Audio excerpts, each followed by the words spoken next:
Hello everyone, and welcome to this new video from Practice Aptitude Tests. In this video, we will talk about verbal reasoning tests, and we will cover the following points. First, what are verbal reasoning tests? And then I will give you some very important tips to pass the test. And we will finish the video with a solved example. So, if you are preparing for a verbal reasoning test, then you have come to the right place. Verbal reasoning tests are psychometric tests that assess your ability to make deductions from passages of text. They evaluate your capability to filter out key information from a reading passage and to answer by true, false, or cannot say based only on the information given in the text. Let's move to the most important tips to pass the test. Tip number 1. Answer the questions only according to the information in the text, and definitely not based on your opinion or what you know about the subject, because this is not a general knowledge quiz. Tip number 2. When starting the test, it might be tempting to fully read and understand every line of each text. I want to know. I want to know. Tell me. I'm ready. I want to know. A few moments later. Enough! Enough!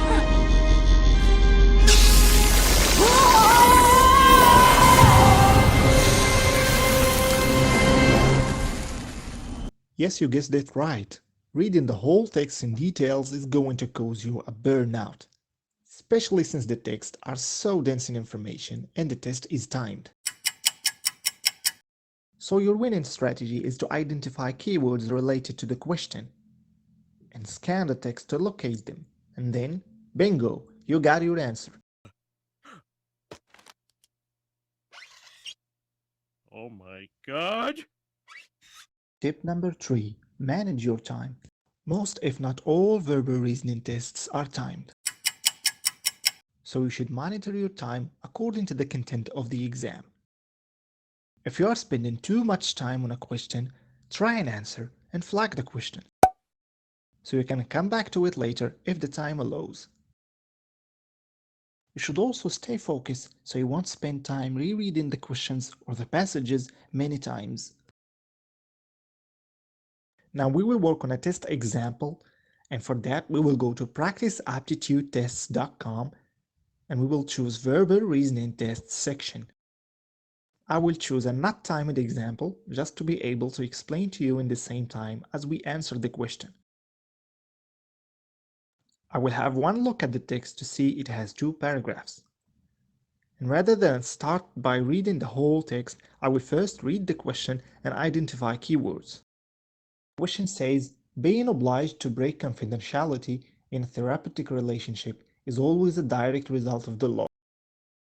So the question is about the obligation to break confidentiality and that it's always a result of the law. Rather than getting lost in the text and memorizing all the information it has, I was able to spot the 2 words confidentiality and obligation just under it, and that tells me this is the part where I should be looking for the answer. And here I can read that this obligation can vary depending upon where the therapist is practicing, and it might occur as a result of their employment contract or of the law. So the law is one reason to break confidentiality, but the employment contract is another reason why this could occur. Therefore, the answer to this question is false. Well, that was all for this video. Thank you so much for watching, and you can subscribe to our channel and website for more content like this.